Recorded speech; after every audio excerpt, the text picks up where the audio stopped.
Hello అండి, అందరికీ నమస్కారం. నేను మీ కట్టా కార్తీక్. ఎంతమంది చెప్పినా ఎన్నిసార్లు చెప్పినా వైసీపీ తన ఫేక్ ప్రచారాలు మాత్రం మానుకోవట్లేదు. మాజీ ముఖ్యమంత్రి నుంచి మొదలు పెడితే మాజీ మంత్రులు, మాజీ ఎమ్మెల్యేలు, ఆ స్థాయి నుంచి సోషల్ మీడియా కార్యకర్తల వరకు ఏదో ఒక రూపంలో ప్రభుత్వం మీద ఫేక్ దాడి చేస్తూనే ఉన్నారు. నిన్న భూమన కరుణాకర్ రెడ్డి గారు మీడియా ముందుకు వచ్చారు. ఆయన ఒక మాజీ ఎమ్మెల్యే, సీనియర్ రాజకీయ నాయకుడు, టీడీడీ బోర్డు మాజీ చైర్మన్. ఆయన మీడియా ముందుకు వచ్చినప్పుడు ప్రజలకు సంబంధించిన అంశాలు, రాష్ట్రానికి సంబంధించిన అంశాలు, ప్రజలకు ఉపయోగపడే అంశాలు ఉండాలి. కానీ ఒక ఫేక్ అబద్ధాన్ని నమ్మించేటువంటి ప్రయత్నం చేశారు అనేటువంటిది ఇప్పుడు ఆయన విషయంలో మనకు అర్థమవుతుంది. తిరుపతిలో 1500 కోట్ల విలువైనటువంటి టీటీడీ భూమిని దారాదత్తం చేసేస్తున్నారు. రాష్ట్ర ముఖ్యమంత్రి, టీటీడీ బోర్డు చైర్మన్ గాను బీఆర్ నాయుడు, చంద్రబాబు నాయుడు కలిసి అని చెప్పేసి ఆయన చేసినటువంటి ప్రచారం, ఆరోపణ. నిజానికి వాస్తవాలకి ఇది విరుద్ధంగా ఉంది. ఆ వాస్తవాలు ఏంటనేది మాట్లాడుకునే ప్రయత్నం చేద్దాం. నాతో ఉన్నారు ప్రముఖ సామాజిక రాజకీయ విశ్లేషకులు అంగంరావు గారు. సార్ నమస్కారం. నమస్తే అండి. సార్, వాస్తవాలు కళ్ళ ముందు కనపడుతూ ఉంటాయి, అబద్ధాలు చేస్తూ ఉంటారు. ఇప్పుడు ఈ వాస్తవాన్ని నిరూపించుకోవడం ప్రభుత్వానికి పెద్ద టాస్క్గా మారిపోయింది. అమరావతి మునిగిపోయింది అంటారు, మునగలేదని వీళ్ళు చూపించుకోవాలి. తర్వాత వికలాంగుల పెన్షన్ తీసేశారంటారు, అసలు వికలాంగుడే కాదని ప్రభుత్వం నిరూపించుకోవాలి. అంటే బురద వేస్తారు, బురద కడుక్కుంటూ ఉండాలి.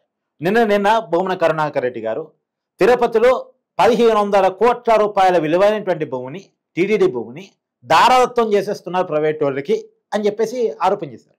నిజానికి టూరిజం శాఖకి ఆ భూమిని అప్పచెప్తున్నారు. ఎందుకంటే టూరిజం శాఖ భూమిని తీసుకుంటున్నందుకు కాను. దానికి సంబంధించి ఏం చెప్తారు మీరు?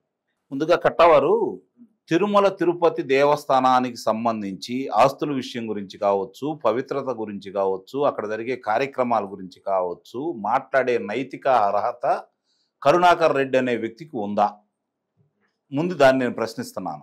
ఉన్నా లేకపోయినా మాట్లాడతాడుగా, చెబుతున్నా. ఎందుకు అంటే దానికి విశిష్టత కూడా ఉంది. 2 పర్యాయాలు తిరుమల తిరుపతి దేవస్థానానికి అతను చైర్మన్గా నియమించారు. మొట్టమొదట రాజశేఖర రెడ్డి హయాంలో అతను నియమించారు.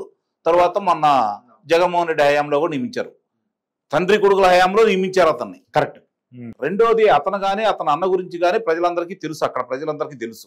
వామపక్షాల భావజాలం మాదే చెప్పని వచ్చిన వాళ్ళు ఇదే కరుణాకర్ రెడ్డి నల్లరాయి విగ్రహం చెప్పని తిరుమల తిరుపతి వెంకన్న స్వామిని మాట్లాడినటువంటి వ్యక్తి ఇతను.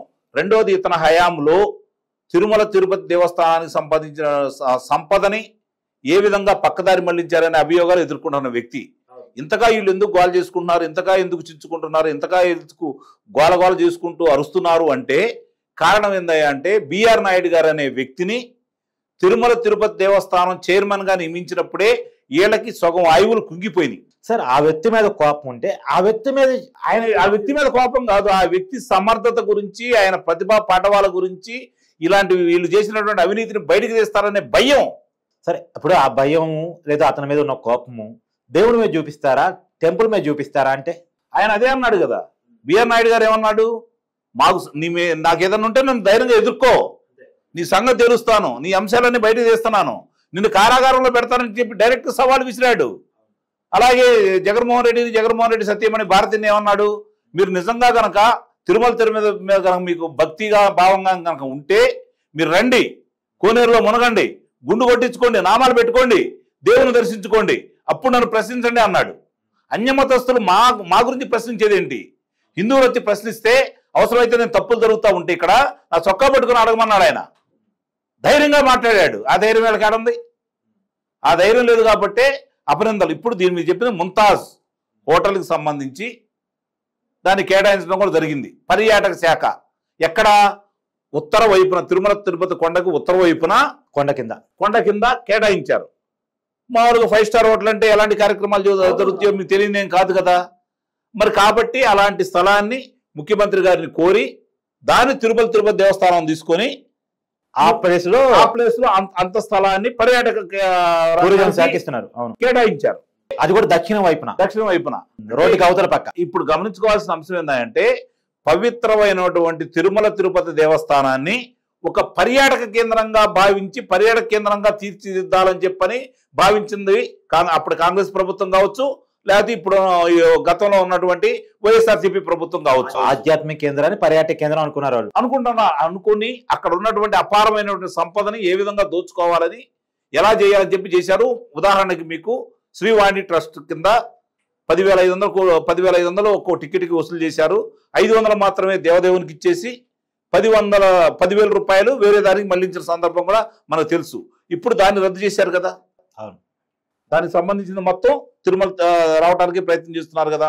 రెండోది టూరిజం శాఖ ఆ రోజు 500 రూపాయల టికెట్ని ఏ విధంగా అమ్ముకుంది శ్రీమతి రోజా వారు కావచ్చు, ఈ కరుణాకర్ రెడ్డి కావచ్చు, సుబ్బారెడ్డి కావచ్చు, ఏ విధంగా చేశారో చూసిన తర్వాత దాన్ని రద్దు చేసిన వ్యక్తి బిఆర్ నాయుడు గారు. అవును, ఇన్ని జరుగుతూ ఉంటే, ఇన్ని అంశాలు బయటికి తీసుకొస్తా ఉంటే, ఇదే కరుణాకర్ రెడ్డి వాళ్ళ బంధువు గోమాతల సంరక్షణ కార్యక్రమంలో గోశాల నిర్వహణగా ఉండి ఎన్ని అవినీతి చేశారో, ఎన్ని గోమాతలను చనిపోవడానికి కారకులయ్యారో ఎన్ని వెలికి తెస్తున్నారు ఈరోజు. పైగా వాళ్ళే ఇక్కడ గోవులు చనిపోయాయి పాత చిత్రాలు, వయసు మళ్ళిన వాటిని. అప్పుడు కూడా ఏం జరిగింది, నాసిరకమైన దాణా విజిలెన్స్ రిపోర్ట్ లో కూడా ఉంది కదా, నాసిరకం దాణా వాడి కక్కుర్తి పడి ఆ డబ్బులు అసలు అయినా బిఆర్ నాయుడు గారు ఒక మాట అన్నారు, ఎక్కడో గ్రామ స్థాయిలో ఉండి కూలీనాలి చేసుకుని రెక్కల కష్టంతో వచ్చిన డబ్బుల్ని దాచిపెట్టుకొని దేవదేవునికి ఇవ్వాలని చెప్పి ముడుపులు కట్టుకొని వచ్చి ఆ ముడుపులు హుండీలో వేస్తే ఆ డబ్బులు కక్కుర్తి పడ్డవాడు మనిషేనా అని అడిగాడు. మరి దానికి వీళ్ళు సమాధానం ఏం చెబుతారు ఈరోజు? ఇక్కడ అవినీతి, ఏం అవినీతి జరిగింది, ఎక్కడ అవినీతి జరిగింది? నీకు పర్యాటక రంగానికి కేటాయించినటువంటి స్థలంలో తిరుపతి దేవస్థానం తీసుకొని దానికి పర్యాటక రంగానికి కేటాయిస్తే అది అవినీత? 1,000 కోట్ల రూపాయల అవినీత? ఎక్కడి నుంచి అవినీతి? నువ్వు చేసింది అవినీతి. నువ్వు చేసినటువంటి నీ సొంతమైనటువంటి నీ కొడుకు నువ్వు కలిసి చేసినటువంటి రియల్ ఎస్టేట్కి సంబంధించి 4 కిలోమీటర్ల దూరంలో తిరుపతి దేవస్థానానికి సంబంధించిన డబ్బుల్ని రహదారుల కోసం కేటాయించుకున్నావే, అది అవినీతి. నీ రియల్ ఎస్టేట్ భూములకి రహదారులు వేసుకున్నాడు, అది అవినీతి. రెండోది, నువ్వు రోజుకి ఎన్ని వేల టికెట్లు అమ్మావో లెక్కలు ఉన్నాయి కదా ఈరోజు, దాన్ని అవినీతి అంటారు.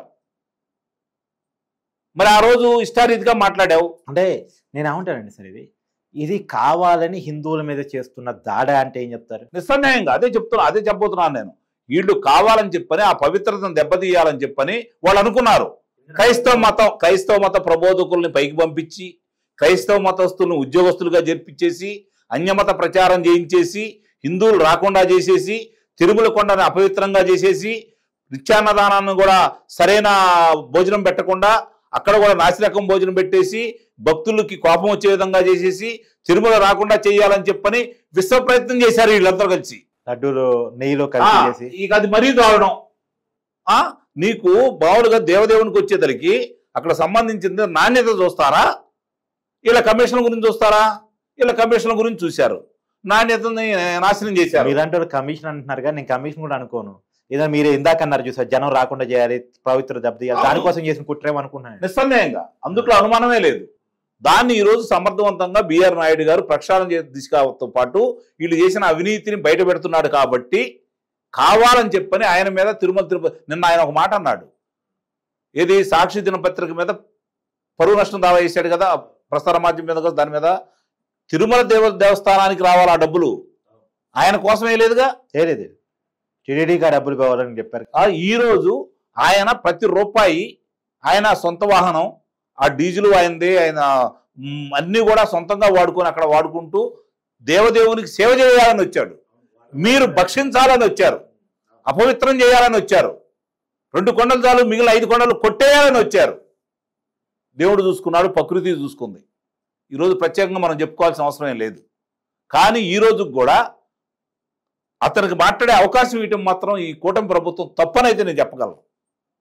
ఇన్నిసార్లు ఇన్ని కుంభకోణాలు చేసి ఈ విధంగా మాట్లాడుతూ ఉంటే ఇంకా ఆలస్యం చేసేసి అతని మీద చర్యలు తీసుకోకపోవడం మాత్రం నిస్సందేహంగా కూటమి పొరపాటు అయితే మాత్రం నేను చెప్పగలను. Thank you.